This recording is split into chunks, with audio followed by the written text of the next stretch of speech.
This week on Two-Faced Wrestling Talk. The road to Dontaku is underway with several titles on the line. We will break down the first few nights of New Japan's return from New York. The Viking Experience has run aground, but WWE still doesn't get the folly of their ways with their NXT call-ups. We will discuss that and some of their other questionable post-Mania decisions, plus a few of the things they are actually doing right. CM Punk may be back, but what does his rumored surprise appearance mean for fans clamoring for his return?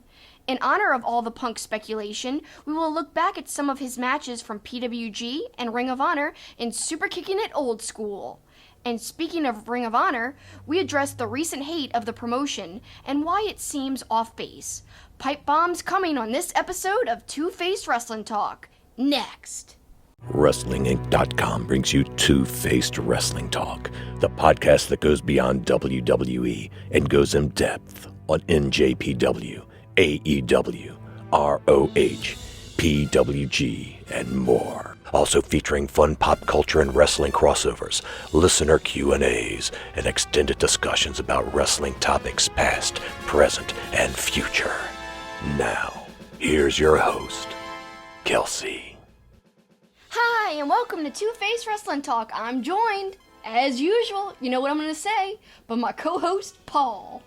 I did know you were going to say that. Yeah, I know. And so does everyone else if they're longtime listeners. I would think they would. Yep, well, you're here. I'm here. Let's do a show. Sure. Okay. Well, there's lots of wrestling to talk about. I think the most interesting thing, before we get into our plugs, is the CM Punk speculation. Yep, we're going to get to that in our second segment and take a look back at some of his time before WWE, before he walked away and became an MMA guy and the most buzzworthy non-participant in the wrestling scene that there probably has ever been. Yeah, because, I mean, even after years of not being around, people still chant his name. Mm-hmm. And he kind of elicits a extreme reaction one way or the other. Some people miss him, love him, really, really want to see him return with a passion, while others kind of are getting sick of him and almost hate him. They're just over him. They're like, he complains too much, he's got an attitude, he's abandoned wrestling. So there's two extremes there, and I can kind of see the viewpoints of both. So I totally understand either way. But we're going to talk about his actual matches, not just the guy himself, and I can't wait to talk about that. But first, I want to remind people that they can find us on social media at Two-Faced-Pod, TWOFACEDPOD, and you could also find me on social media, especially Twitter. I'm super active on there. I'm always tweeting out polls. Some of them are wrestling related, the majority are. But also sometimes others are kind of 90s Nickelodeon related, 90s related in general. I also have been doing non-wrestling related shows called Either Or and also Kelsi Likes. Both of them are kind of some new ideas that I've had that I've been having a lot of fun with. One specifically I just did called Either Or, and that was about me choosing between two of my favorite bands at both ends of the spectrum, choosing between NSYNC or Rush. Lots of people were kind of giving me some grief saying, why is this even a question? It should be Rush. Well, more importantly, who was the brilliant mind that came up with that poll and told you that the voting would be close? I thought it would be a landslide for Rush, but if you guys check out the video at Super Kicking It, SuperKickingIt, that's on Periscope, or on my Twitter feed if you just go to my profile like I just said, or Super Kicking It with Kelsi, Kelsi, on YouTube, then you will see what the poll results actually were. Like Paul said, they weren't as far apart as I first believed. And yes, the idea was yours. I didn't know what to do. You thought NSYNC and Rush because different ends of the musical spectrum kind of thing. But also the whole premise of the show is you got to choose between two things you love. So I knew those are two things you love. And so it made for a good show. Yep, I just filmed it actually, so I'm wearing my NSYNC sweatshirt. That's why I'm wearing this if you're watching on YouTube. Why is she wearing an NSYNC sweatshirt? Well, get out of here. Bye, bye, bye. I've referenced bye, bye, bye like 1,000 times tonight, but I don't care if you don't like my sweatshirt. I like it. So you can see all that at Super Kicking It. And remember, you can find us at twofacedpod.com or at Two-Faced. Pod. At Two Face Pod, yes. Yes. But now it's time to give our opinions on the latest wrestling shows, news, and developments. It's time for headlines.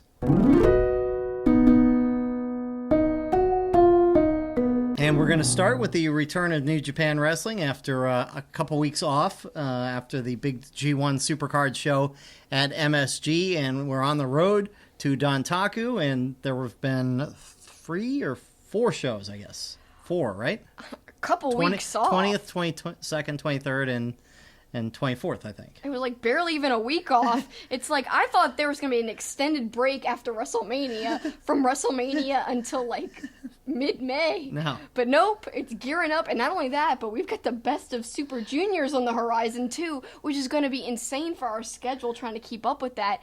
The participants that have been revealed, quite exciting. I'm kind of pumped up. Flip Gordon's going to be in it, Marty Scurll. Of course, your standard New Japan guys who are great juniors. We've got Shingo. I think a lot of people are very excited about him being involved. People are projecting that he could win. Yeah. Then we've also got, of course, Taiji Ishimori, lots of others. I'm really excited about it. Of course, Kushida, absent. He'll be in NXT very soon. But, yeah, a lot of wrestling coming up from the New Japan front. I think they said on one of the broadcasts that May has shows on 16 of the 31 nights of May. Oh, how are we going to live? I love wrestling, but sometimes it's like so hard to just keep up with the massive amount that we have to watch. But it is enjoyable. And let's get to some of the shows that we did watch already. We didn't watch all of the matches, truth be told, because there's just too much to watch. But we went through the key stuff. And I guess we should start before we even get into any of the actual title matches.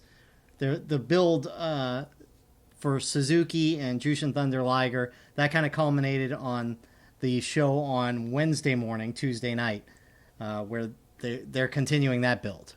Yeah, I'm loving what I'm seeing. Suzuki just looks so cocky and mean, and it's great. And of course, Jushin is the ultimate babyface. He's retiring soon when we're going to have Wrestle Kingdom. That'll probably be his last time performing. And so people are really, really missing him, affectionate about him. And so the dichotomy between the two of them, good versus ultimate evil, is wonderful. Can't wait to see that singles match. Yeah, and the show again from Wednesday morning, the 24th, Suzuki upset with Liger as he leaves the ring, and he's beating up the young lions and looking back, and Liger is on the mic talking to him, and it's going to be a good showdown between two legends of New Japan. Definitely, and apparently Jushin said, leave New Japan.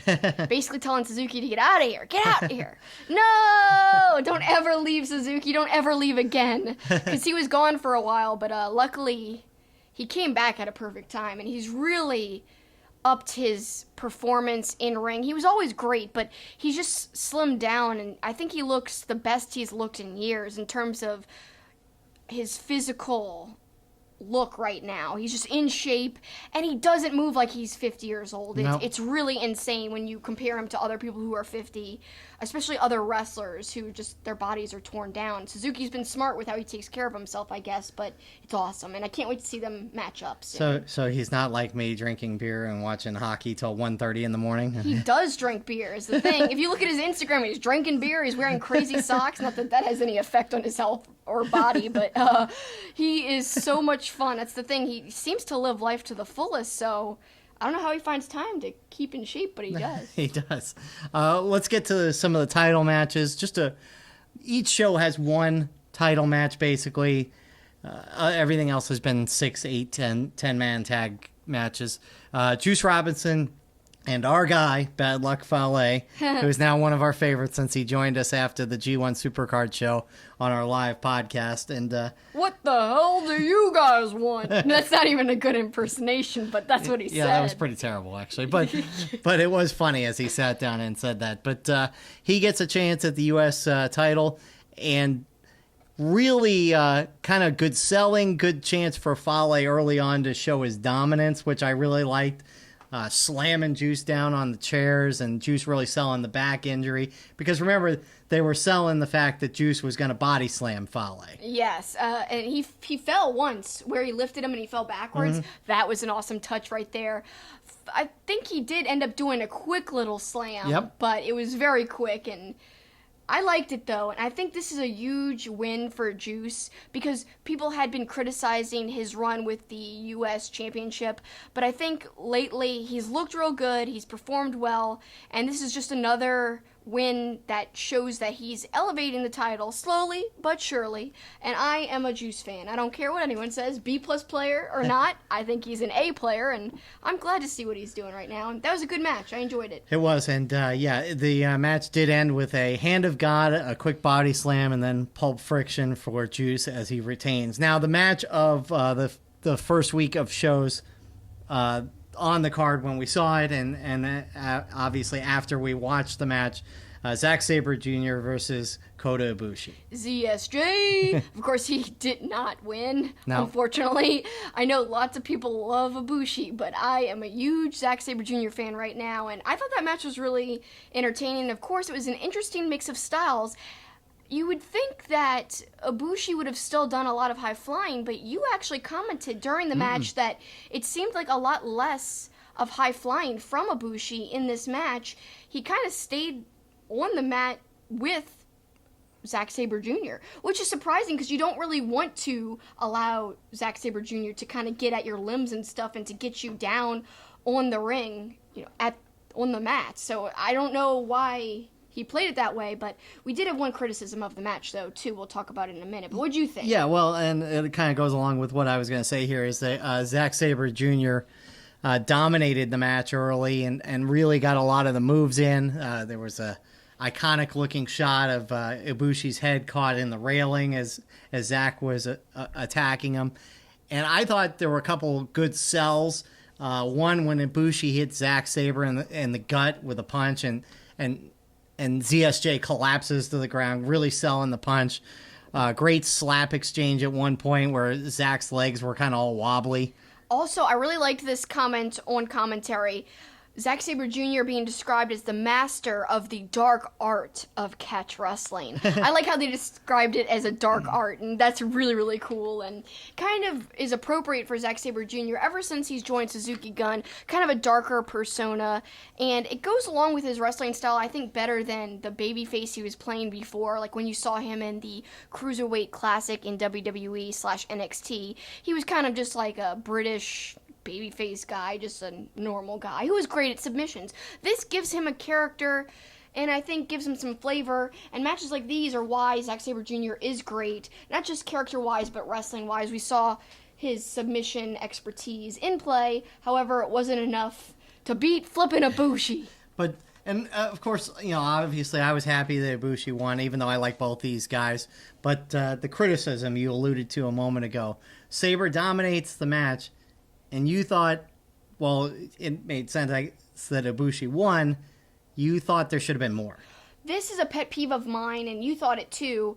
It's just like Zack Sabre Jr. spends so much time dominating in the match, and the comeback part where Ibushi finally gets over on Zack Sabre Jr., that part's too fast for me. It's like, man, Ibushi should be hurt more so than this, and it just turn around so quick and beat Zack Sabre Jr. This is not the only match that this has happened, and I'm not being too nitpicky. It was still a great match. I just think the Ibushi comeback where he finally does overcome and beat Zack Sabre Jr., that part could have been a little longer. Or if you're going to do it this way where you want Ibushi to kind of rally back quickly, have the Zack Sabre Jr. dominance be a little shorter. Either way, I just wish that part was more balanced. But I know that's kind of not an uncommon thing in wrestling. It's just a personal preference of mine where I kind of like the comeback to be a little longer. Well, and we're setting the stage for Ibushi and Naito again, and I kind of feel like it's too quick for that rematch. Yeah, I'm kind of on the same wavelength as you. It's like I want to see Ibushi challenge somebody else. I mean, we did see him against Zack Sabre Jr., but we just saw him in that extended match against Naito at G1 Supercard, and it was great. And then we had the shorter match during the tournament, the New Japan Cup tournament. And so to me, it's like Again? The third time in like, what, a month and a half, 2 months? Is Vince McMahon running New Japan? I don't really have too many problems with New Japan's booking on the whole. It's just that, have Ibushi face someone else. For a little while, yeah. And then come back to Naito later. Yep, circle back to it. The other title that was on the line the first few days was the six-man tag. G.O.D. and Hikuleo going against Taguchi, Yano, and Makabe. I loved Yanu's screaming in horror as Hikuleo was chopping him, and Tama Tonga on the outside like pointing and laughing at Yanu as he was getting beaten up. Tama Tonga is so awesome on so many fronts. He just had another post where he went off on Enzo Amore. Oh my god, it was just incredible. It was like the greatest promo ever. Like calling him out so smugly, like, and calmly. That's the thing. Like some people would record a promo and it would be angry yelling. No. And the Briscoes kind of do that, but they actually, like Tama Tonga, have a kind of cool, cocky, mad-seeming confidence, if that makes sense. So Jay Briscoe could be yelling, but it doesn't really come off like it's screaming, yelling. Same thing with Tama Tonga. He's not screaming at all. He's not even resembling yelling. He's just kind of smooth talking, but he's angry. And he's matter-of-factly smug, I think. And matter-of-factly tearing down whoever he's cutting the promo on or cutting the video on in this case, because it seemed like this was like a shoot. This was real to me. Yeah. Like, you're garbage. We don't want you, like, destroying our business. And he said something about, some guys get knocked out by other fighters. You got knocked out by the bottom rope. Oh, God. I didn't even catch that part. Oh, yeah. That's great. Yeah, I don't even remember that line. So good stuff. Circling back to the match, though, Yanu, Makabe, and Taguchi end up holding on to the belts after Yanu hits Hikuleo with a chair. Taguchi gets his hip attack, and then Makabe with a lariat and a flying knee, and Yanu runs off with the belts again. I love mischievous and mysterious Yanu. It's like my favorite, and he's really been doing that a lot lately, so I'm a big fan of Yanu, as you know. I have turned around in late 2018 into 2019 and become a Yanu fan somehow. I really like what they're doing with Tama Tonga dragging the bag of belts. Mm-hmm. Like they said, the reverse Santa Claus. Yeah. That is so funny, where he's keeping all the toys for himself. He's keeping all the goodies in his own possession. But of course, again, that kind of got stolen. But also, one of the shows, it was great as Tama Tonga and his boys won. He grabs the bag and grabs the belt and does this weird heavy shuffling run, and it was so hilarious. It was like he was trying to be funny and ridiculous, the way he was running away from the ring, running backstage with all the belts. I guess kind of emphasizing how heavy they were. He was shuffling and wobbling around. It was wonderful. Made me laugh. The other kind of moment that I love this line, it's foul-mouthed a little bit, but Goto and Dragon Lee were taking on Jay White and Ishimori, and Jay White says something to the effect of, he's got him I think he had Dragon Lee wrapped up, and he's like, I don't even need my right hand, and then he uses his right hand to flip off the crowd. Oh, yeah. And he says, F all of you, this is my ring. I love kind of how extreme he is. I think that's such a great part of his character, so, I don't know. Not a lot of big title matches in these shows, but lots of story development. And again, we talk about New Japan a lot, and what we usually emphasize is their great storytelling and how they're so good at long-term booking. So to me, God, that's one of the best parts of New Japan. So even these smaller Road 2 shows, you might think they're just throwaway, but there's a lot of built-in story and a lot of work into what's going to be happening on the bigger shows. So nothing is really truly wasted.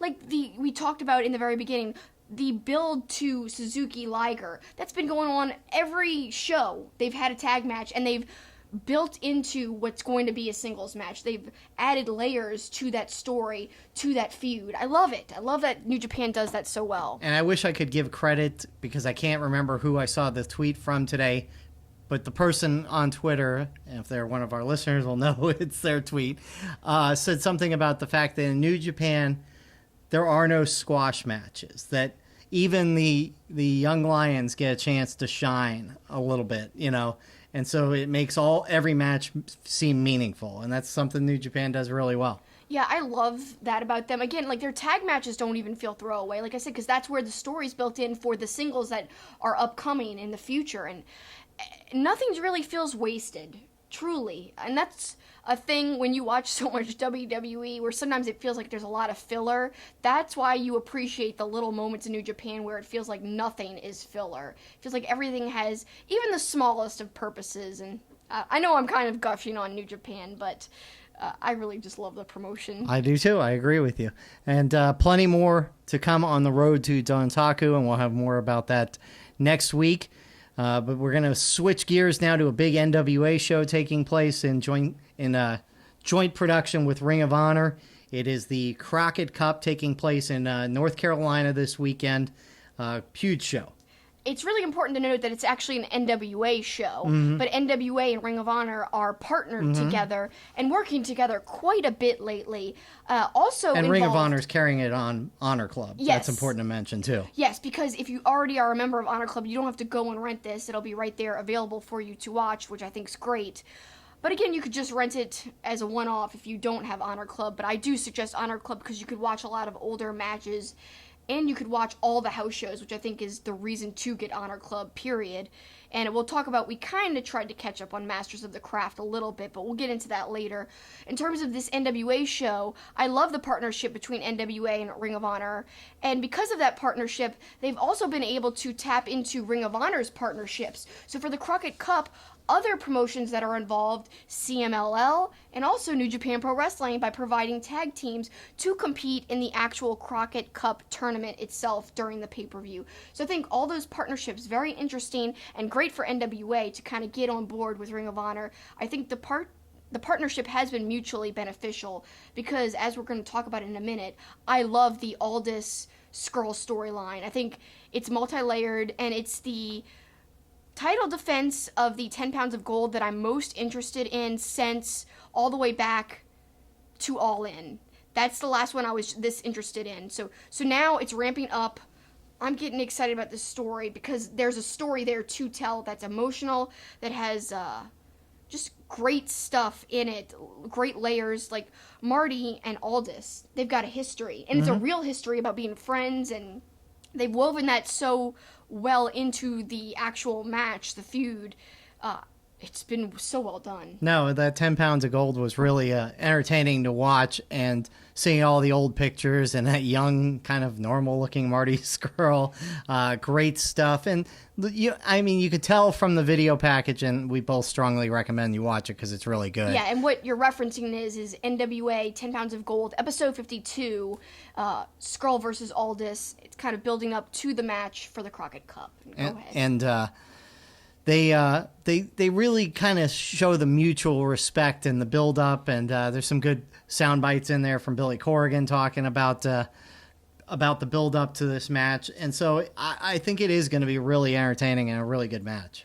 I don't know, I'm really pumped up about it. As I said, it's the NWA title match that I'm most looking forward to since the Cody Aldis match, which everyone remembers as such a big deal. And it had a lot of emotion that was true and real, and it had an electric feeling, I think, in the room, in the building, in the story itself. I think this has somewhat of an electricity that's similar to that, and I just really like it. I think whenever you're playing around with stuff that ties into real life, I think that adds to whatever match is taking place. NWA National Championship has Willie Mack going in against Colt Cabana. Can't wait for that. We love Willie Mack. We don't get to see a lot of him, especially since we don't watch Impact like we used to anymore. But he's fantastic. And, of course, you love Colt. And this is not the last time we're going to talk about Colt in this show either. Nope, we'll be talking about Colt and CM Punk together, because whether they're working together or against each other or friends or enemies, they have a very long history together. NWA Women's Championship, I know you wanted to talk about this because Jazz had to vacate it. Yeah, she hasn't said specifically what's wrong, but she did tweet out saying she has to give up her title, and it's due to medical reasons and personal reasons, and I just hope everything's okay because she's one of my favorite women's wrestlers. I think she's incredibly talented and really dominant and scary in a good way, where it's believable, and she just seems like a badass. I was trying to think of a more PG way to say it, but that's what she seems like. So to see her not involved in the Crockett Cup, I'm a little bummed that she's not going to be at the pay-per-view, but it's still going to be a great women's match, and it should still be pretty good. It's going to be Allison Kay versus Santana Garrett. So that should be good. And I'm not really that familiar with either woman. I am vaguely familiar with both, but not in depth on either. So it'll be good to see more of them for me personally, because I really don't know much. And of course, the name of this show is based on the legendary tournament, the Crockett Cup, and that's going on with several tag teams, like you mentioned, from different promotions. Of course, my boys are in it. Yeah, but I had to laugh when I saw Rock and Roll Express. I thought it was a typo at first. I'm like, what? The Rock and Roll Express? Yeah, they've been wrestling. They're really still pretty good. Yeah, it's amazing. They're both pushing 60, and they're going to take on the Briscoes in the first round. The other tag teams from Ring of Honor, PCO and Brody King, will go against Kojima and Nagata. Flip Gordon and Bandito going against Stuka Jr. and Guerrero Maya Jr. from CMLL. Then Crimson and Jack Dane, also known as the War Kings from NWA, will take on the winner of the Wild Card Battle Royal. So I'll put you on the spot. Who's winning the Crockett Cup? I wish it was the Briscoes. I'm just going to guess the Briscoes. I don't know.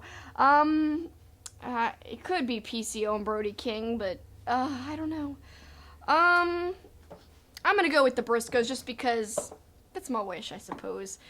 I think that's unlikely in a way because I'm really thinking it's going to be Crimson, of course, and Dane because they're affiliated with the NWA as a brand. Yeah, I would want the Briscoes to win, but they're not my official pick to actually win. Yeah, I think you're probably right. I would go with Dane and Crimson. If you're going to go off the map a little bit, maybe Flip Gordon and Bandito. That would be incredible. Bandito, we've been talking a lot about him, one of our favorites right now, and rightfully so. His athleticism is just through the roof, insane. The guy is going to have the greatest 2019. He's already off to a great start. All right, let's switch our attention now to WWE. And before we do, we'll remind you we're going to have more Ring of Honor talk in the second block in regards to kind of the hate about Ring of Honor, and we'll get to that. And also with CM Punk talk. We'll right. talk about Ring of Honor too. Meanwhile, we switched to WWE, and there's certainly some things to hate on about WWE right now. So last week on this show, we made fun of the fact that the War Raiders had become the Viking Experience. Well, the Viking Experience has crashed into a rock, and now they are the Viking Raiders. It's so ridiculous. All these name changes. People were like, well, it's better than the Viking Experience. I'm still hating it. I know our friend Dave, he's like, but you can at least chant Raiders. But we tried to chant Raiders the other day. I don't like it. Raiders. I don't like it at all. Not a good ring. And actually, if you guys are 90s Nickelodeon fans, I did a kind of reference to the Adventures of Pete and Pete. I tweeted out on my Twitter account at SuperKickinIt.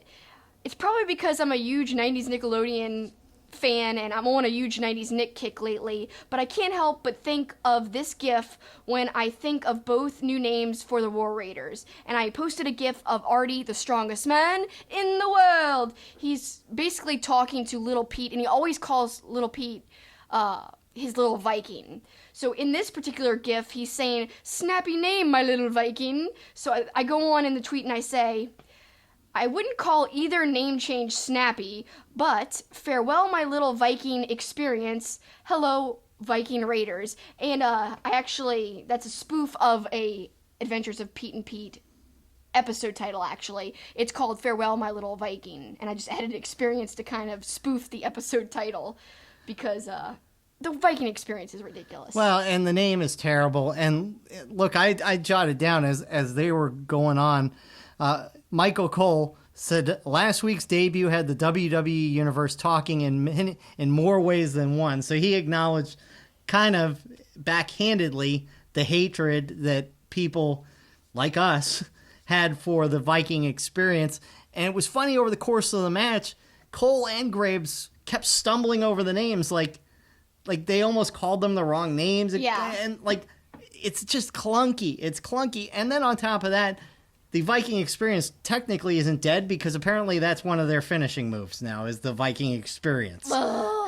So last week you said people were talking about it. Michael Cole said people were talking about it in more ways than one. Yeah, we were talking about it. I was using the word loathe. Yeah. I never use that word that often. I mean, I have used it, but loathe. I loathe that name.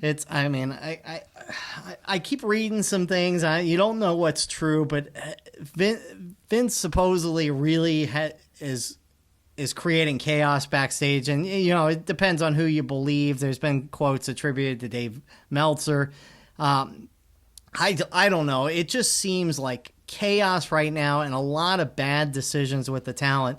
And one of those, to me, is the decision to split Ricochet and Aleister Black. Now, when we talked about them as a tag team, we thought it was a little weird they were a tag team because they, had different personalities. But now they're so over, and they split them up. Yeah, just as they were gaining, insane momentum, Right. They kept winning everywhere they performed because they were performing on multiple brands. Right. They were wrestling more than anybody out of every brand because they were on every single show. And to take that all away and to kind of throw it away after you built it up, it's kind of a waste of time. It's silly, really. But, Aleister moved back because essentially Almas and Zelina Vega moved back. And Zelina and Aleister Black are actually married in real life. So I guess keeping the married couple together, which I think is right for the wrestlers because you already have a hard enough job. Don't split up couples, man. Well, but you're glossing over yet another one of the chaos. Andrade went to Raw on the Superstar Shakeup, and then they sent him back to SmackDown. It's so odd. There's rumors on why, and I really don't know what is the truth, but WWE, get it together, man. Why even have the Superstar Shakeup if you're just going to reverse what you just did in the Shakeup itself? And then one of the matches that, kind of just infuriated me, too, was Cesaro is now on Raw, and he went against Cedric Alexander, who's on Raw. And look, Cedric Alexander deserved the promotion from 205 Live, but I think he's just going to get lost in the shuffle. There was very little pop for him. And so I wrote down this line as I was watching the match. Cesaro versus Cedric, a singles guy that they wasted against one that they will. And that's how I felt. Cesaro, as a singles guy, they have wasted. He's not... Oh, yeah. Obviously, he was great as a tag team with Sheamus, but they've wasted him as a singles talent, and I'm predicting they're going to waste Cedric Alexander as a singles talent. Yeah, I think I'm worried about Cedric. I don't think he'll be featured very prominently, and Cesaro never was, as a singles guy, featured very prominently, except for a few short bursts of time, to which he really, I thought, was great, but he was doing great with the bar, but I don't know if he'll ever get back to that singles kind of push that he could have easily had they done it the right way. One more criticism of WWE, and then we'll go to a few of the positives from the week. There are positives, yeah. The use of Becky Lynch, are they overusing Becky now? They're talking about in the pay-per-view she's going to wrestle twice, which I get, it's kind of a neat gimmick that she's going to defend each belt in the pay-per-view. But are they over-relying on this popularity of Becky Lynch? You know me, as a non-Becky's fan, will say yes, but I'm biased. I will say I really love Charlotte and Bayley. Talk about their match.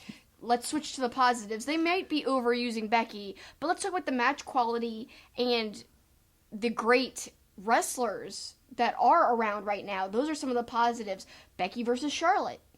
Yeah, Becky. Bayley versus Charlotte. Yeah, which I thought they could have, instead of having Becky wrestle twice at the pay-per-view, they could have saved Bayley and Charlotte for the pay-per-view, but they had a really good match on SmackDown. You see why they are two of the best female wrestlers on the roster. And then on Raw, you had AJ versus Samoa Joe versus Rey Mysterio, and that was a match that was awesome as well, with three of your best male talents in the business. So kind of going off what you said there, let these really good wrestlers wrestle and put on a show. That's what we want to see, is the wrestling. We don't need the backstage stupid interviews that are clunky. I hate those so much. I hate those so much. Let's just let the guys and the girls wrestle. Let them show what they can do. I loved that match with Samoa Joe and AJ. And who was the third person? Mysterio? Rey Mysterio, It was great. It was my favorite match of all of Raw because it's like they let them do what they do best. Right. They just let them go. That's what it felt like. It really did. And you were actually saying, how could the other triple threat live up to the first one at all? Why did they put all the best guys in one match? But actually, the other triple threat was good too. Yeah. It was really decent quality for sure. I mean, I'm not as excited about the guys who were in it. I love Miz. It sucks that he ate the pin. Of course he did. I knew he would. I even said, like, I don't want Miz to eat the pin, but in the back of my head, I knew he would. But yeah, Corbin getting some heel heat by winning and blah. And then he goes on to lose to AJ Styles, so now AJ Styles will take on Seth Rollins at that Money in the Bank pay-per-view, which will be a great match. Do you think it's too soon? I do. For Seth Rollins and AJ? I do. I would have liked... They could have held it off. I would have liked to have seen Seth Rollins go against somebody else, because while everybody wants to see Seth and AJ, I think it should have been something they built up and should be a SummerSlam main event. It should not be the main... And they may go again at SummerSlam. In fact, I'll go on the record right now and say they probably will, since, you know, in the traditional WWE best of three, that'll be the third match, and it'll be an Iron Man match or something. But yeah, I think it's too soon. I think you could have had Seth Rollins going against somebody... Not Corbin, but... Well, I mean, even Corbin would have been fine, where you know Seth is going to defend the title, you know, but you give somebody a chance at a main event at a pay-per-view. I would have been more okay with that than rushing right into the Seth AJ, because, you have a couple weeks till that pay-per-view, but you really could have built that up a little bit. Yeah, I mean, that's a dream match, and just to go to it right away, it's kind of like, to me, they should have just saved it a little bit. I agree. Because now you've got, like... nowhere else to go but down from there. Right. Not down. I mean, there's a lot of amazing wrestlers, but you're going to the top of the mountain right there. Right. It's just hard to compete after that. Yeah, I agree. And then one last nugget. I know it's something you wanted to talk about, the return of Bray Wyatt and his creepy kids show host demeanor, which you had some thoughts on. Well, I'm not the only person to make this comparison.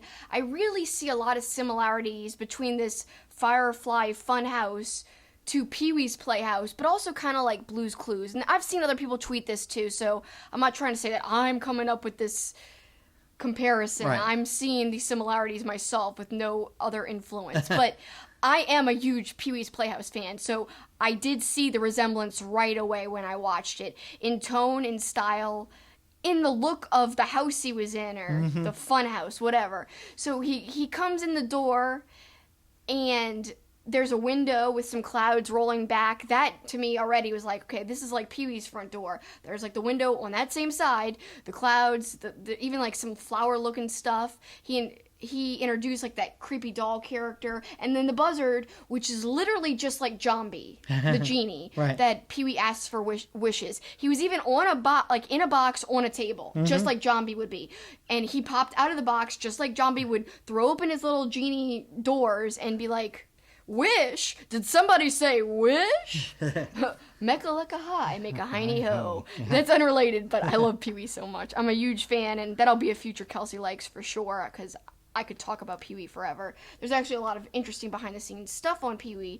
But back to the Bray Wyatt thing, not only did it remind me of Pee-wee's Playhouse, but also Blue's Clues, especially with, like, the audience sound. Like, it had little kids, like, booing, cheering, clapping. That is so and much kind like... of awkwardly placed, like yes. Like he'd keep talking and it was still going, kind of thing. That reminded me a lot of Blue's Clues, and also that he was talking directly to the camera. Pee-wee did that too in Pee-wee's Playhouse, but it was very prominent with Blue's Clues. And also the background of the Funhouse, the Firefly Funhouse. That's a tongue twister. The Firefly... Nope. Oh my God. 0 for 2. The Firefly Funhouse, the go. background of the actual house was just plain blue. Reminds me a little, again, of Blue's Clues, which kind of had just like a plain looking house. It was more about the characters in the actual Blue's Clues house itself that were more interesting than the background itself. So, all of those things remind me of this new Bray Wyatt gimmick, and I kind of like it. It is odd. It's like, I hope they don't run out of things to do, but what do you think? Well, I hope they run with it for a month even, every week do a different thing. And again, something I read that, again, you take it with a grain of salt, that Bray's got Vince's blessing on this, that Vince actually likes this gimmick. So hopefully he lets Bray run with it. Hopefully he doesn't interfere and let's Bray, because look, Bray is really creative and can come up with some goofy, sinister, goofy stuff. So I liked how he looked with that chainsaw. Like, he looked menacing as hell, and also just creepy and weird. It played together so well to be a very creepy, eerie vibe. And Well, I liked it. Well, and how much? I mean, we know they're brothers, but how much did he look like Bo Dallas too? The way with his hair slicked back and all that. I didn't even think of that, Oh but my as God. soon as you just mentioned it, you're right, with his hair back like that. He did look just like Bo Dallas. Like, I didn't even think of it at the time, but of course he did. It's because I haven't seen Bo in forever. Right. But now that you say it, yes. Oh my gosh, I didn't even realize that. So there you go, and there I've read that the old Bray Wyatt isn't completely gone yet, so maybe Bo Dallas will play Bray Wyatt and they'll fight each other. Or maybe we'll see kind of like a dual personality where he'll slip back Slip into in and his out. old persona.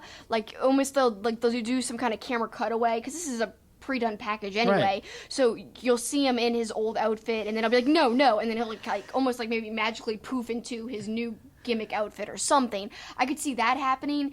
And I think you saw little notes of how the old Bray wasn't gone. Him saying, like, if it tries to come back, I have this reminder to not have that bad man ever come back. But to me, that's a tease right there that Yeah. it will come back. Absolutely, he's going to fight the demons. And so again, we start out with some criticisms of WWE, but there are certainly some things they are doing right. Just wish in the span of 5 hours of television, we'd see more of the things they're doing right than the things they aren't doing right. But when we come back, we return to Ring of Honor to discuss the harsh criticism of the promotion. Plus, with CM Punk's supposed surprise appearance in Wisconsin that sent shockwaves through the business, we will talk about that and what it could mean. Plus, we look at a few of his matches from PWG and Ring of Honor in Super Kicking It Old School. St. Arnold Brewing Company, located in Houston, is Texas' oldest craft brewery. Their goal is to brew world-class beers and deliver them to their customers as fresh as possible, making them the best beers in Texas and Louisiana. Their customers are beer lovers, people that appreciate great, full-flavored beers. So whether you're enjoying an Art Car IPA or a smooth-drinking lawnmower, look for St. Arnold beers throughout Louisiana and Texas. Our Two-Faced Wrestling Talk logo was inspired by Two-Face, the Batman animated series character, and his coin. The logo was designed by the talented and creative artist Eric Hudson. Eric creates wrestling-themed pieces as well as other pop culture art. He is also currently working on a Roddy Piper comic book. You can follow him on Facebook, Twitter, and Instagram at Dreaded Dinosaur. You can also support his work by becoming a patron at patreon.com/dreadeddinosaur. Please check out his work. And now back to Two-Face Wrestling Talk. So the news that sent shockwaves through wrestling this week was the supposed appearance of CM Punk at an MKE wrestling event in Wisconsin. Silas Young confirms it's him. People have done their detective work that the guy is wearing a hoodie. It's CM Punk took a picture the day before in the same hoodie and all that. I'm just going to say it was CM Punk. I'm just going to say it was him. If it wasn't, it wasn't. But here's my thing that I find weird about this. If it was CM Punk and he was doing it for a promotion that he came up with, why the secrecy? I get the secrecy going into the match because you want it to be a surprise. But once he's there, why wrestle in a hood? Why not really give the fans a thrill like, oh my God, it's CM Punk? Why do you think that would be that he did that? Because Punk is weird Well, about wrestling now. True. I don't think he wanted people to think he was going to return, but at the same time, I thought if it really was him, and even if it wasn't him, that he wanted speculation. I mean, he probably thought that was fun, to fool around and speculate, have people speculating about it and stuff, and I don't know. I think he wouldn't want people thinking he was coming back to wrestling full time, and if he was in his full gear with his face revealed, rumors would be going rampant about AEW and him returning full time, etc. Well, those are going to happen regardless. I don't know. I just think he could have really given this little promotion that obviously he holds as a special place, could have really given them a bump if his face shows up and all of a sudden people are tweeting about this wrestling promotion. You know what I mean? I think it really could have taken off and really could have been a nice thing to do for the promotion. But you mentioned it. Does it mean anything? Does it mean he's going to come back? Does it mean he just wanted to have a little fun? What do you think? I was so convinced before All In that he would appear. I was like, he's friends with the Bucks. He's actually on good terms with them. I mean, how many people are on good terms with CM Punk? Not many, from what I hear across the wrestling world. But Bucks really get along with everybody. So I was convinced. I was like, yes, if he's going to show up anywhere, it's for the Bucks at All In. I'm not saying it's impossible because he could still decide to help out and maybe appear at Double or Nothing, but at the same time, you've got Jericho and Cody saying they don't want to bloat the roster with ex-WWE talent. I know that they would make an exception for Punk, so that's kind of irrelevant. But I don't know if Punk would go that direction. I don't know if he truly would even want to touch wrestling again. However, what is different between now and All In is that there's been more time after that court hearing. Mm-hmm. More time has elapsed. Maybe the wounds of wrestling aren't as harsh, because I'm sure that just left a bitter taste in his mouth. But, some people, they're just over Punk, and they're like, we don't even care if he comes back. He's just kind of miserable. But I like Punk, his wrestling. I really like his character more than his actual wrestling. That's kind of what I like most about him, is his mic skills and his cursing and his smarmy attitude, cocky attitude. We talk about a lot of wrestlers who have a cocky attitude that we like, but Punk's just another one that is really good at that, but also good on the mic. So you put those two together and you've got the recipe for a wonderful wrestler, and that's what he is. But again, I don't think this necessarily means a full-time return. I just think it's something fun. I certainly think he could, if he was interested in it, make some serious money just from some appearances if he wanted to. To me, I think it's a no-brainer. He should financially take this opportunity and go back to wrestling, because people would freak out. He'd make a ton of money. Yep. But I don't know if he cares. Sell a ton of merch and yeah. I just don't know if he cares about money that much. But the thing is, even if you throw away the money, even if that's not important to you, there's so much going on in the non-WWE scene right now. You can make a huge difference outside of WWE, and if you hate WWE, he could really stick it to them. Stick it to them and be part of the blow against them by participating. I'm not just talking about AEW, I'm talking about any company. If he joined Ring of Honor because he's got a history there, that would be wonderful for Ring of Honor and wonderful for the non-WWE scene and for other wrestling. And I think that would just send shockwaves throughout the wrestling world. So even if money wasn't a factor, it's the best time to be involved in wrestling outside of WWE, because you have a chance to make it.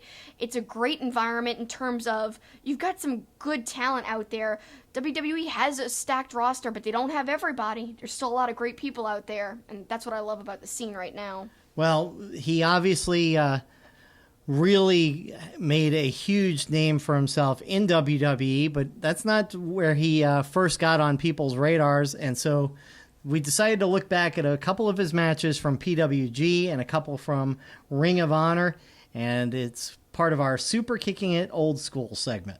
Yep, so let's kind of go into the PWG first. So this is our PWG Rewind segment, which will be kind of underneath the Super Kicking It Old School. Back in my day, video stores told you to be kind, rewind. Well, we're taking their advice, we're kind, and we're rewinding by taking a look back at PWG through the years. It's time for PWG Rewind. So it's a layer under a layer. Under a layer. So it's a PWG Rewind under Super Kicking It Old School as part of our extended discussion as part of Two-Faced Wrestling Talk. Yes. On Wrestling Inc. On the internet. Well, let's start with a singles match we watched. It was him against Super Dragon, and even before you get to him, you notice the old PWG, and we talked about this before when we Kevin Owens, yeah. But in the old high school gym with the basketball basket in the background, yes. No play-by-play, which is weird not to hear Excalibur's voice on PWG. Bizarre camera angles where the camera guy, the one kid camera guy, is standing on the ring apron the whole match, which I've never, ever seen. And they're not going to the wide shot that much. So there's this one part where Super Dragon's like on the outside, Punk's in the ring, and the camera that they leave on is the kid's camera, and he's literally going between the two of them, like moving the camera to Super Dragon, then moving distractedly to CM Punk and moving back to Super Dragon. So why not just take the wide angle? I don't know what they were doing by leaving that shot up in the DVD version. They could have easily just placed in the wide angle version, unless it was cut live, which we know it wasn't, because there was no cable to connect the camera to like a control room. Plus, it was kind of like a gym. I don't think they were running an operation back there. No, clearly not. But CM Punk, ironically, because we said the same thing about Kevin Owens / Kevin Steen when he was in that gym, had some great lines interacting not only with the crowd, but with Super Dragon. At one point, Super Dragon's using the ropes to hold himself up, and CM Punk says, "You need the ropes, you fat old lady." Oh God, there are so many good insults by Punk in this match. That was some of the highlights for me. And of course, Super Dragon is like a PWG legend, so to see the two of them square off, I think was kind of special, and I found it really entertaining. I do want to say that we saw this match from the DVD. PWG sells out the Best of Pro Wrestling Guerrilla Volume 1, and actually on the disc cover, on the DVD cover, you've got a picture, and it's kind of drawn. It looks really good, actually. It's comic book style. It's Super Dragon and CM Punk, and you're not going to be able to see it this far away, but it is beautiful. I would say Google it to see it. CM Punk is right there. And you can see his tattoos. It's very comic book like. And also CM Punk is on the back of the DVD cover as well. So yeah, that's kind of like where you can find it. You could easily buy it on High Spots and also on Pro Wrestling Guerrilla, of course. And that's where I got it. And it is a good match. I really liked it. More insults. I know we wrote down a few. We'll just kind of omit some of the cursing a little bit. Punk throws Super Dragon over his head. "Oh, you fat mother effer." Because, like, basically he had to kind of toss him and work against his body weight. Basically, the fat thing was a running joke for CM Punk in this one match. It was kind of, not funny, but he did have kind of one miscue where he tried to do a springboard off the ropes and messed it up, and Super Dragon kind of saved the move. But it was interesting to see CM Punk kind of in his early roots. It was, and actually Super Dragon clapped when he messed up. Oh, that's right. Yeah, he was like, and the crowd, of course, gave it to Punk. You thought it might have been on purpose, but I kept watching it. It looked like it was an accident. I can't really tell. I mean, it could have easily, like you said, been a form of selling to where, he's, so messed up he can't, like, springboard. But right. I think it was an accident. Another good part is, Punk was standing on top of Super Dragon pretending to surf. Crowd starts chanting, "Overkill, overkill," because I guess Punk was just playing it up too much, and I just liked the match a lot. And I mean, should we give away the winner? Sure. So Super Dragon won, and I hope it's not spoiling it for too many people. This is from 2004, specifically July 10th, 2004, and again, it's on the PWG Sells Out Volume 1. Okay, and then the next one we went to was a 6-man tag from December 13th, 2003. It was Colt Cabana, Adam Pearce, and Super Dragon versus CM Punk, Kazarian, and Joey Ryan. And boy, did everybody look different in this. Kazarian, I don't know if I would have recognized him. Who'd you compare him to?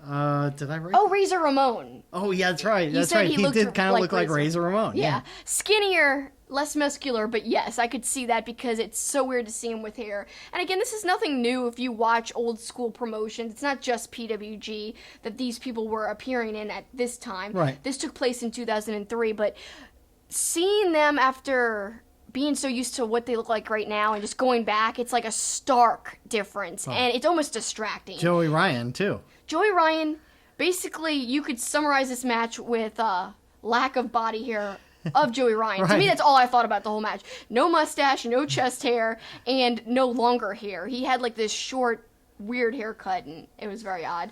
But fun match, just a tag match. Well, lots of great interactions between the guys involved, and a lot of great guys involved in general. Well, and I thought the funniest part about this match, after we just talked about CM Punk's language in the other match was him getting on Adam Pearce for using bad language. I thought that language. I thought that was funny stuff. So a couple of the matches, there's more CM Punk on those DVDs, and certainly worth checking out. The best of PWG with CM Punk. Again, that one came from PWG Sells Out Volume 2. So each match came from a different set. Volume 1, Volume 2, PWG Sells Out. And again, there's way more than just Punk matches on these DVDs. Yeah. I mean, so many good matches. There's Samoa Joe's featured on these, AJ Styles, like we already said, Punk, Bryan Danielson, a.k.a. Daniel Bryan, as you know him now. Just so many great names, and I would highly suggest you check them out. And I can't wait to watch more of these matches. Right, I agree. Oh, and I did like one of the moves in this match. Punk steps off and kind of vaults off Pierce's head to punch Super Dragon and hits a brainbuster on Pierce. Kind of a cool sequence with CM Punk. So there's a couple from PWG. Now we decided to look back at Ring of Honor. We were going to go off a best of Ring of Honor DVD, but the matches didn't just jump out at us. So we went on YouTube and looked a few up. And if you look up his history in Ring of Honor, it's highlighted by a trilogy against Samoa Joe. Yeah, that's what everyone loves. That's what everyone's talked about when they refer to Punk in ROH. And rightfully so. It's a great trilogy. And some people compare it to the Okada-Omega trilogy in terms of importance for wrestling. Definitely this trilogy is important for Ring of Honor. A lot of people consider this time period, about 2004, the golden age of Ring of Honor. So again, we're kind of in the same period of time as the PWG matches, but I really love both of these matches. First, I think, besides, do you want to go through the trilogy first? I think so. Yeah, because that's chronological order. Yeah. So again, this happened in 2004, and the match of the trilogy that we're reviewing is Punk versus Joe 2. So the second match of their trilogy, and it's part of the show called Punk versus Joe 2. And the reason this match was such a big deal was because they had already faced once before, not long before this match, and it went to a 60-minute draw. And so the second one, people thought there would be a definitive winner. Alas, it goes again to a draw. And I think that's kind of unique. If you compare it to other trilogies like Omega Okada, only one of those was a draw. 2 in a row of the Joe Punk matches were a draw. That's so unique in booking, in my opinion. And then the third had a definitive winner, and it was much shorter. I would suggest checking out all three. People did kind of seem to like Omega Okada more when I was reading this Reddit thread where it kind of said, if you've seen both sets of trilogies, which would you say is better, Omega Okada trilogy or Joe Punk? And lots of people said, wrestling-wise, Omega Okada, but story-wise, there's a lot in the story of Punk Joe. And so this 2004 Punk versus Joe 2 match is just incredible. And not only is the wrestling good, I think the crowd plays just as big of a part as anything else, as the actual wrestling, because it's in Chicago, Punk's hometown, They're on fire, they're excited the whole time, but they also start chanting for Joe at certain points in the match, not as much as Punk, but there are some really loud Joe chants multiple times during the whole 60 minutes, and I think that just shows you how much they respect both guys. Well, and Samoa Joe was kind of the dominant guy in Ring of Honor, and CM Punk's trying to get over. What struck me in this match and watching it was the fact that I wouldn't say there was a signature moment that jumped out to me like, oh my God, that moment or that moment. I just remember thinking, this is 60 minutes of two awesome wrestlers who are really good at their craft. Really good at their craft, and let's talk about the roster at this time. This is why people think of it as the golden age. You even had a young Jay Lethal sitting at ringside observing. He was Samoa Joe's protege. Yes, that's what they said on commentary, and I think that's so neat to look back. Jay Lethal's still there. So I think things in Ring of Honor have changed. People leave, people also arrive, so you've got people coming and going, but what stays the same is the quality of wrestling and that the roster contains great wrestlers, no matter who.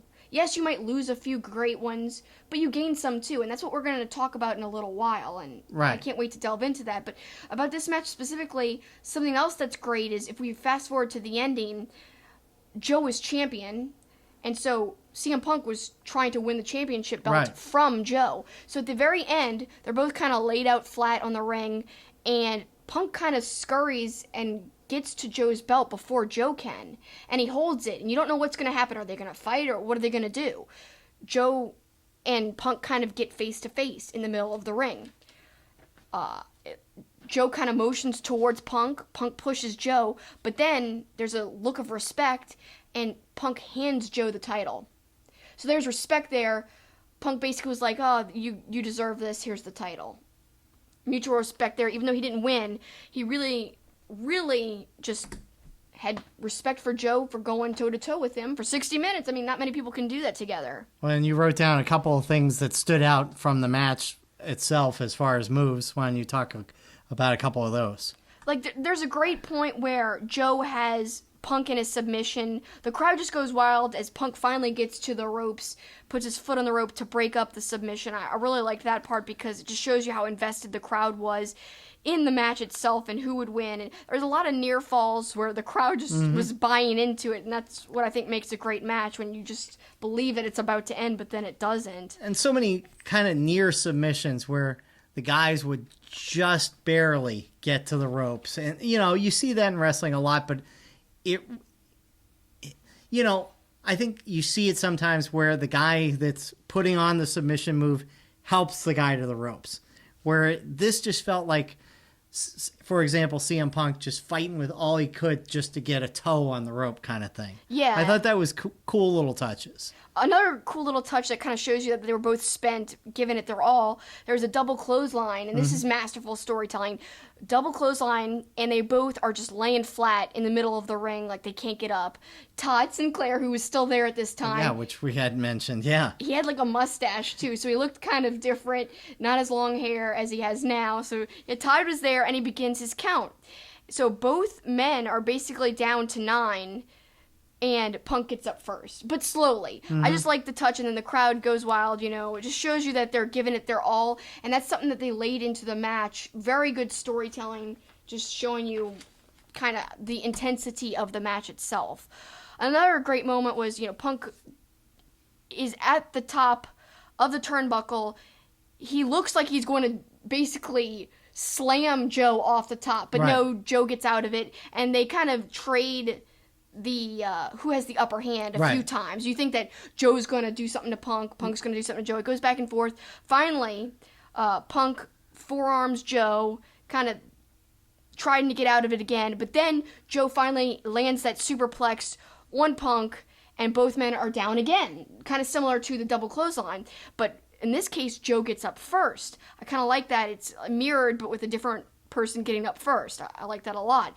But finally, to end the match, Joe slams Punk off the top rope, but time is just elapsing. In fact, they're counting down the time as he slams Punk. He doesn't even really get a cover on Punk as it goes to 0. No, it wasn't your typical, he's covering him, and as the ref hits 2, the time expires, or any of those. So that's the thing. Like, it didn't feel like Joe necessarily had the upper hand because he wasn't even in the middle of covering him yet when it expired. And what you mentioned, Todd Sinclair, Bobby Cruz was still with Ring of Honor then too. So and the crowd just wanted 5 more minutes. They were chanting for a long time. 5 more minutes. Right. Even as they were walking up the ramp, they still were chanting it, hopeful, but they weren't going to get that. So Joe actually left the ring first, even though he was champion, and Punk got to be with his home crowd, and the crowd was chanting, "Thank you, Punk." Again, these 2 Ring of Honor matches, this one and the one we're about to talk about with Colt Cabana, the thing that stands out the most, not just the match, it's the crowd and how thankful they are. Of course, both were in Chicago. So, of course, that's a great wrestling crowd no matter what. And of course, Punk's one of their,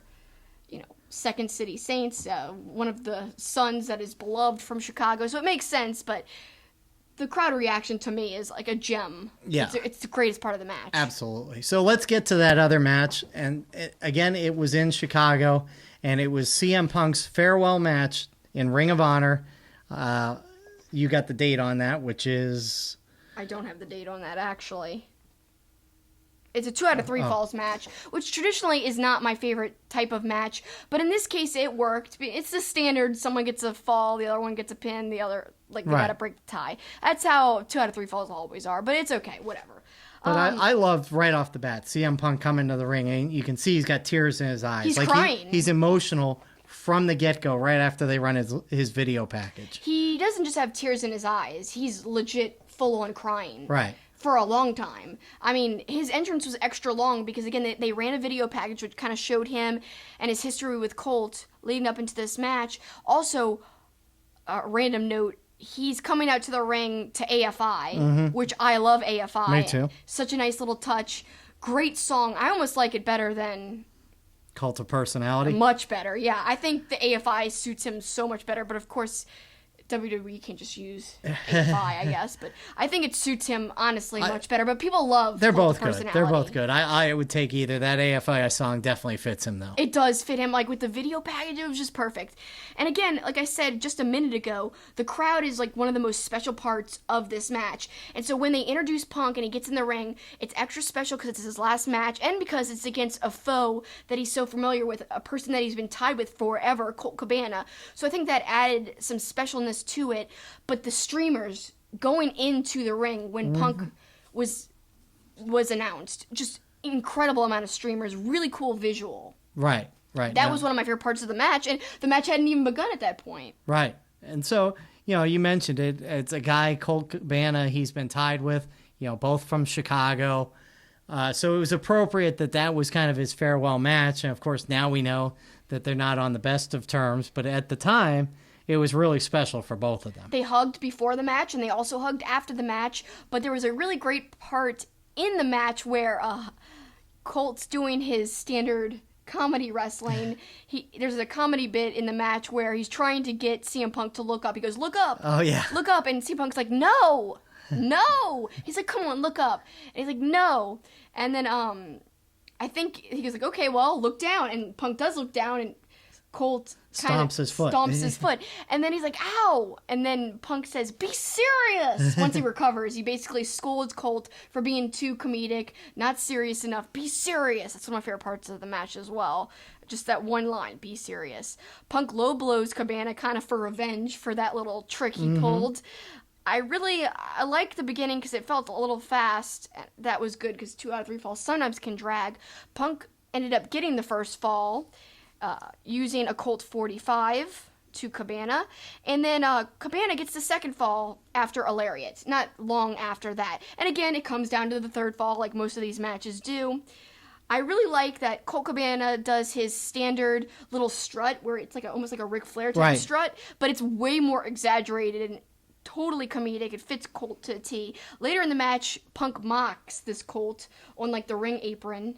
He mocks the strut that Colt did on the ring apron. It's great and totally classic Punk. I feel like the kind of, instead of the crying Punk that we got at the beginning of the match, we're seeing the kind of all business Punk. Yeah. The smart aleck, kind of nasty Punk. I like that Punk. So it was a good finish, and Colt ends up getting the victory. Of course, because Punk was leaving. Right, and then the entire locker room comes out, which led to just kind of a really cool moment. They, instead of toasting him with champagne, they toast him with Pepsi in champagne glasses. It's great, and they pour Pepsi all over him, just like a champagne toast or like a Gatorade bath. It's perfect. It's like, and then Joe has some nice words to say about him again because they had that amazing trilogy. And remember, the one part Joe's kind of in the corner, and you can tell Joe is crying. Yeah. Which you can't picture Samoa Joe ever crying about anything. So No. It was almost kind of jarring to see him being emotional. It was incredible. Again, like, more so than the match itself, it was all these reactions and little moments that I think is definitely worth checking out this match for. You've got to find it. I mean, it's easy to find. You just search for Colt versus CM Punk, Punk's farewell match. I can tweet out the actual date and name because I do have it somewhere from when we watched it. I think we watched it on YouTube. Yeah, one was on Reddit, I think, and one was on YouTube. Reddit, the Punk versus Joe 2 match was super hard to find. That was on Reddit, and I'll tweet that out too, just so people have access to it. After we release the pod, a few hours later, I'll tweet out both links so people could find it easier. So some fun stuff, getting a chance to look at CM Punk back in PWG and Ring of Honor, and you alluded to it, and this is going to transition into a little Ring of Honor discussion. That was like the golden age of Ring of Honor. And then a lot of those guys left. But guess what? Ring of Honor came back, right? Yeah, I mean, they had the Young Bucks. People think they're some of the greatest wrestlers of all time. And so now the Young Bucks have left, and people are hypercritical of Ring of Honor right now. And we're going to have a little extended discussion about that. And I would just start out by saying what I just said. It always comes back. There's guys leave. There's a new wave of talent. I felt the same way about NXT when they started promoting a lot of the guys that, wow, how is NXT going to be still a good show? You give them the platform and good talent is going to rise. The cream rises to the top, right? Yes. So for people that are being negative about Ring of Honor right now, just remember, Ring of Honor was able to replace Samoa Joe, CM Punk, Bryan Danielson, also known as Daniel Bryan, Tyler Black, a.k.a. Seth Rollins. Right. Who's the WWE champ right now. Nigel McGuinness, you know? So this sky is falling mentality about Ring of Honor, I don't get it. They're questioning some of the booking decisions. We're going to read some people's comments in a few minutes, but some people are just making fun of it. Like, oh, typical Ring of Honor. I see tons of tweets about this all the time. People just kind of making fun of Ring of Honor for spoiling things on Twitter when it comes to their partnership with New Japan Pro Wrestling, like they did.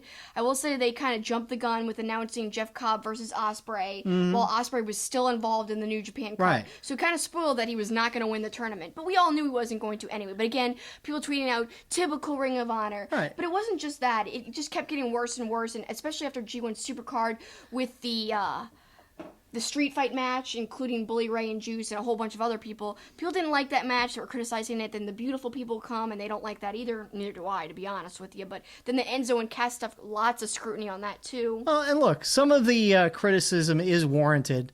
I'm not saying everything Ring of Honor does is gold. You know, they make mistakes. We're critical of them on our show on some of the stuff they do. And first and foremost is the way they do TV. But I think the harsh criticism now, to me, is over the top. It is over the top, and if you talk about us being critical, I mean, I totally bashed Enzo and Cass showing up if that was part of the program, which it seems like now that it was. And I was really hoping that they wouldn't full-time work with them, and luckily, it kind of seems like they're not, from what news sites are reporting. But if you can believe that's the accurate truth, I hope it is, because I don't want them working with Enzo and Cass, and I think a lot of people were going to kind of give up on Ring of Honor if they did, just because it feels cheap. So I mean, like Tama Tonga said, like garbage. They're terrible. They're killing the business. So people don't want to be involved with them, and I understand that. So we were critical about that. So let's just preface our whole discussion with, we're okay with being critical as long as it's constructive, but a lot of the tweets I've been seeing aren't constructive. They're just like, it's not good, it's terrible. Well, it's not terrible. There's still a lot of great wrestling, and yes, that's something that's been the same since 2003 and 4. Like when we were just talking about those CM Punk matches, you still have great matches, and we saw some at Masters of the Craft. Well, and look, they've got Bandito, who to me is one of the most exciting young talents in all of wrestling. The dude is 24, so give it time. Give him time to develop these things. guys. You know, you mentioned Masters of the Craft, which unfortunately we haven't gotten completely through. We're gonna hopefully get through it this weekend, but yeah, give Ring of Honor time. They're gonna reload. They'll have the next wave of talent. It'll be fine. So on Twitter, after seeing all these negative tweets, it's not just from one person. It's just a lot of tweets I've been seeing the past few months, especially kind of a concentration of these tweets after G1 Supercard. Since then, it's been, here and there, touch and go. I've seen quite a few. So I put out on Twitter, seen lots of peeps making fun of Ring of Honor or bashing it, saying New Japan shouldn't be associated with them. But think of all the good Ring of Honor has done, not just the negatives.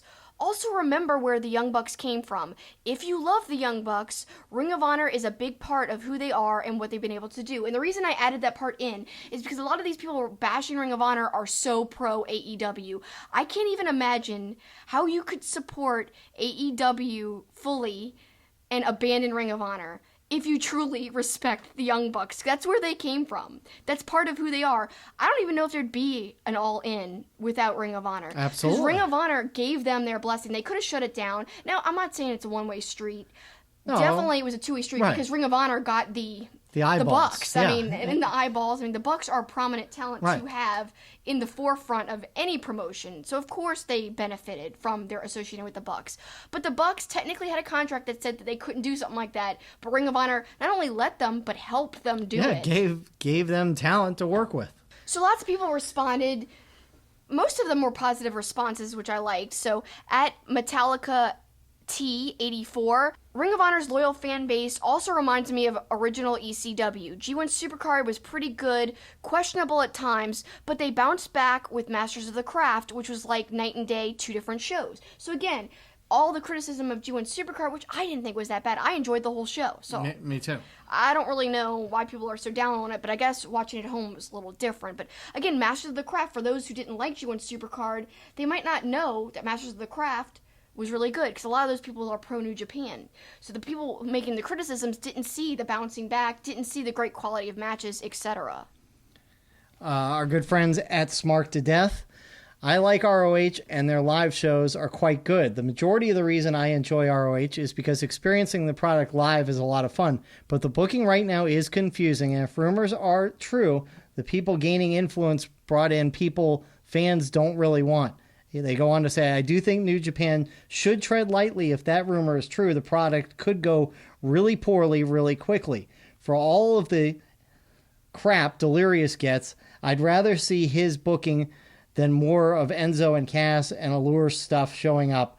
I think fans are worried ROH is becoming WWE. And then I responded and said, I understand being worried. I'm not saying it isn't warranted because I didn't like the Enzo Cass thing or Allure.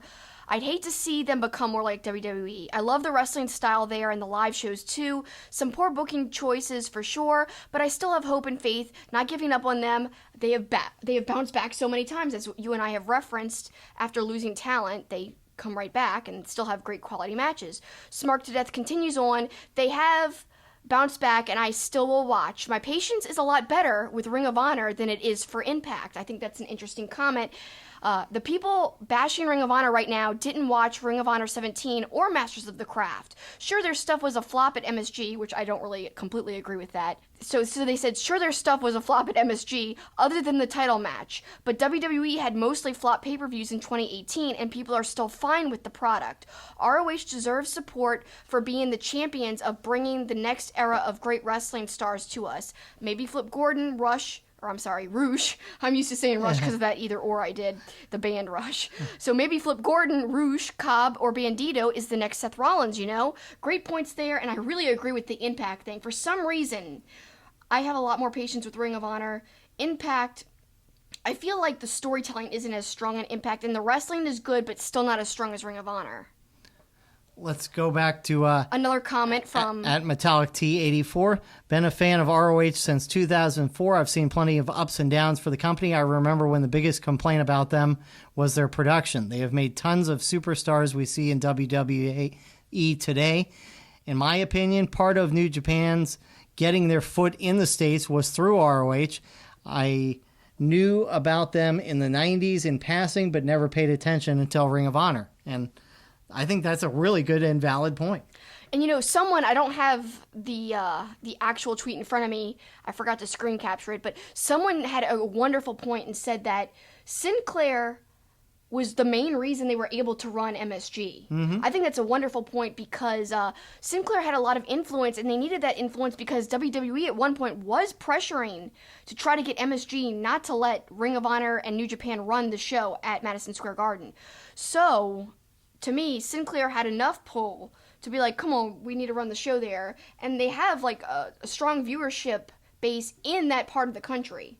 So that's why I think the show at MSG and Sinclair the relationship Sinclair, Ring of Honor, of course, that worked really well. So I think New Japan actually benefited from that in the end. We've got another comment at The Real Grizzle. This is what happens in competitions. Sides are taken. Social media wrestling fans seem to forget that when WCW was in full swing, it was called the Monday Night Wars. If AEW has any staying power, Ring of Honor, WWE, Impact, they're all direct competition.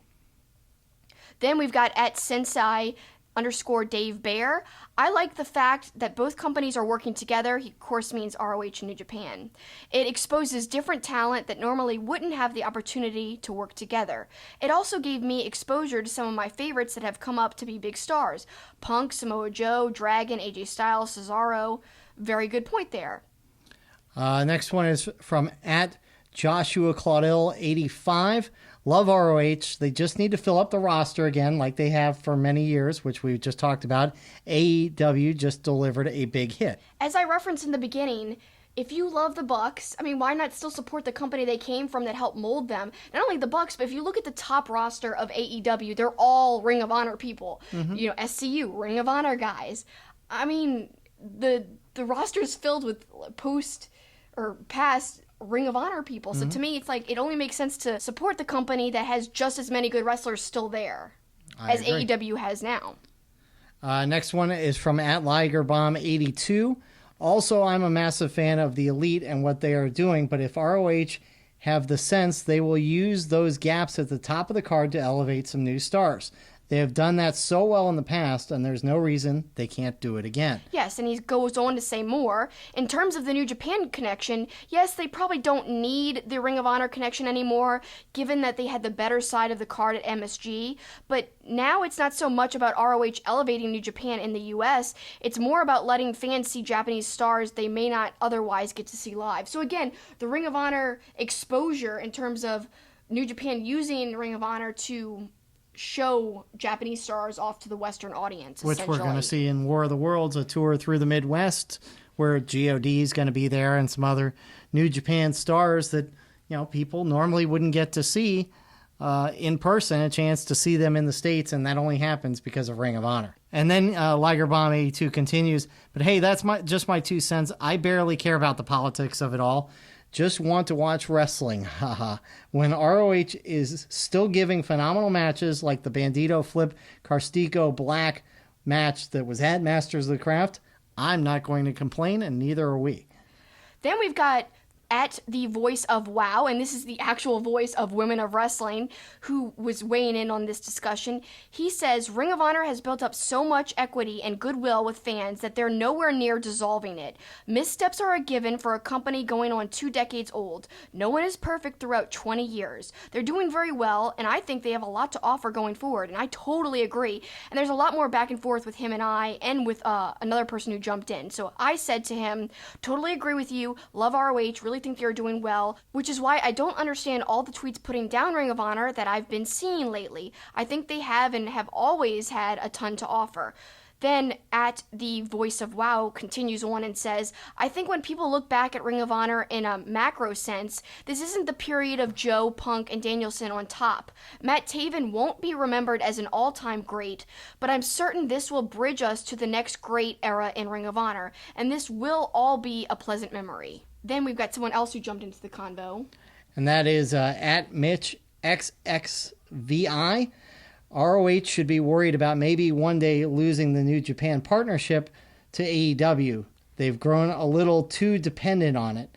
And WWE's Fox deal resulting in their show no longer airing on Sinclair Fox affiliated stations. One bad angle at MSG isn't going to turn away their audience. And then the voice of WOW counters by saying, while those are concerns, the recent signings by ROH have proven that they don't need to rely on New Japan. Also, I hope Sinclair continues to pursue better television opportunities for Ring of Honor in the future. As far as I see it, Sinclair is the biggest thing holding back ROH. So then at Mitch XXVI pipes in again and kind of confirms what he means by Sinclair holding the back, or kind of, I guess, infers what the voice of WoW might mean. Agreed entirely on Sinclair. For them, Ring of Honor is a petty investment requiring minimal funding and making decent returns. They've shown no desire to try and grow the company. If they had, AEW probably would never have been founded. And again, they go back and forth more about television kind of deals, television specifics, and I kind of like that because we're in TV, so I find that to be interesting. If you want to see more of their back and forth, go to my Twitter at SuperKickingIt, scroll down on my profile and find that tweet where I talk about, don't know why all these tweets about Ring of Honor are so negative. Then you'll see one of the comments is their back and forth, and it's very interesting. All right, we got a couple more to get to. Let's go to our good friend Zachary Shiloh at ZachShy130. I think some of our friends aren't specifically ROH fans. They were more so a New Japan crowd. What irked them goes beyond the stupefied G's and former beautiful people. They felt the stench of WWE. The show went too long. They wanted to see why New Japan partnered with Ring of Honor. Partnered with Ring of Honor, right. Yeah. And I don't think they saw the reason why. That's what he's kind of arguing. But I don't think it was too long. It didn't feel too long to me at all. That's what was crazy. I mean, New Japan shows are just as long sometimes. So I find that odd because it's kind of more of a New Japan thing than a Ring of Honor thing. Usually New Japan shows are like 5 hours. But I see Zach's point. Like, maybe people are seeing it's kind of WWE-like. But I just don't think any of it was that bad. I can excuse the... Well, I don't really like the beautiful people at all, but I can excuse the Enzo and casting a little, as long as they're not working with them extendedly, like, which thank goodness they aren't, but I don't know, Zach loves Ring of Honor and New Japan, so I know he kind of is explaining what other people are upset about. Right, so I totally understand. And he has some qualms with the company too sometimes, and I totally understand that. There are things to be upset about, but overall, I do love the company. Then we've got someone who's kind of critical at Tyson Arnold 97. It's time New Japan moves on, though. The thought of any of the elite back in New Japan or a talent exchange with Okada, Naito, Ibushi, White, or Ospreay is far too great for AEW to pass up on. It's also huge for New Japan because of the fact that it would get massive exposure for them to get people to sign on to New Japan World. I totally disagree with this. He's saying that they should dissolve, the partnership. There's nothing they can get at all from Ring of Honor. That's what he said. I said AEW isn't the only company with great talent. The majority of those guys that are in AEW came from Ring of Honor. New Japan has a lot to gain from still being partnered with Ring of Honor, specifically Briscoes, Cobb, Bandito, and more. And also, of course, Bully versus Suzuki, yes please. Honestly, New Japan is growing and is doing quite fine without the elite, which is actually true. And then Larry at LarryB3960 says ditto, Bully versus Suzuki. And our final one is from at Luis Barunda Jr., also where so many countless wrestlers got their starts as well. They have developed many big stars in WWE and other organizations. So, I'm sure Ring of Honor doesn't want to be considered a launching off point for careers. They want to be on their own, but the truth is they have launched some great careers and they will continue to do so. And that's what I think is great about Ring of Honor. So instead of just focusing on the negatives, which there are negatives, I feel like people should kind of appreciate the great wrestling that we get to see because Ring of Honor exists. I don't know if there would be the CM Punk we knew without Ring of Honor. He wouldn't have been the performer he was without being in Ring of Honor before going to WWE. So, to me, yes, it's okay to be critical as long as you're constructive. And that's a key part, constructive criticism, not just criticism for the sake of criticism. And I just think also keep the positives in mind, too. Yep. Because we do that with WWE. We just talk negatives and positives. Right. I mean, look, WWE's not doing everything right. And, look, New Japan is a different animal in that they are doing a lot of things right, but there's even things we're critical, like the Naito Ibushi, like we just said. So, you can find criticisms of everything, but when it comes to Ring of Honor, I'm a loyal watcher of Ring of Honor. I have been for a long time, and I'm going to keep watching it. And I'm excited to see the development of. I think we're in such an instant success time now where we want stars. It's going to take a little time, but you see the stars that are there. Like, I think Shane Taylor is a star. Underrated. He is so amazing. And his personality is growing more and more. We mentioned Bandito. Taven, I think, is an outstanding wrestler. Lots of people don't like him, but his character work is on point. I don't know how they don't like the work he's put in. So give it time, and yes, maybe there's not a golden age of CM Punk and AJ Styles and Bryan Danielson, Samoa Joe, but there will be another class of good wrestlers coming up the pipeline. I have no doubt about that, and that's why I'm sticking with Ring of Honor. I always will. Another good show. Yep. Let's close out the show and send them home.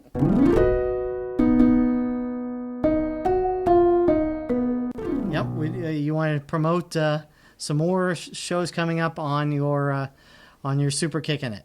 At the beginning of the show, I promoted the Either Or I just did, where I pitted NSYNC versus Rush. Not Roosh, Rush. In fact, we had a joke about somebody who said, "Don't you mean Roosh?" This guy, and they tagged the wrestler Roosh instead of the band Rush. So I thought that was a fun answer. But again, look at my Twitter at SuperKickinIt with a G. Also my YouTube, Super Kickin' It with Kelsi, Kelsi. Because another part of the discussion that I didn't kind of advertise in the beginning was I pitted Mark Henry against Artie from Pete and Pete as a little bonus part of the episode. I talked about who really was the strongest man in the world, because if you watch Pete and Pete, Artie was always saying that he was the strongest man in the world. I referenced that a little bit. I pitted him against Mark Henry and said, who really is the strongest? So if you want to see what I said and what other people had to say, check that out. Also, I just looked at my Twitter and saw a really funny comment from our friend, also who works with Wrestling Inc., Glenn. Glenn said, I mean, Rush is good and all, but do they have a song, Digital Get Down? Tom Sawyer's got nothing on that, so I'm sure he really means Rush is better, but I think that's a funny comment nonetheless. I didn't get to read that in my show, but check out the show. And also, the next week's show, it'll be another Either Or, and it's Goodfellas or Godfather. I love both. Which one will I choose over the other? It's a difficult decision. Two of the greatest films of all time, and I've got to pick one over the other. And when we come back next week on Two-Face Wrestling Talk, we will discuss the fallout from the Crockett Cup, more of New Japan's road to Dontaku, and more WWE talk, I'm sure, as we head down the road towards the Money in the Bank pay-per-view. I think they said next week the participants in each of the Money in the Bank matches will be released, so we'll talk about that as well, and much more of your feedback as well. Yep, all that coming up, but our talk for today is actually at its end. It's at the close, and we really appreciate the time you've given us today and the time you give us every week if you're longtime listeners or viewers, if you're watching us on YouTube. We really appreciate it. It means so much to us. That's it for us for now. That's the finish.